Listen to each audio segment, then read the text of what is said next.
din ko sa kadiri guys. Sila po diri sa makilala na po guys. Ngamit lapit guys. Ang asawa guys, napay gipalit tayo sa palengke guys. Ulit sa isda guys.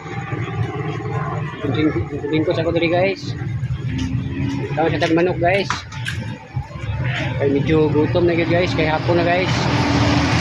Ulat ako din, din ko sa motor guys. Ay tatagban. Fried chicken guys.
Guys,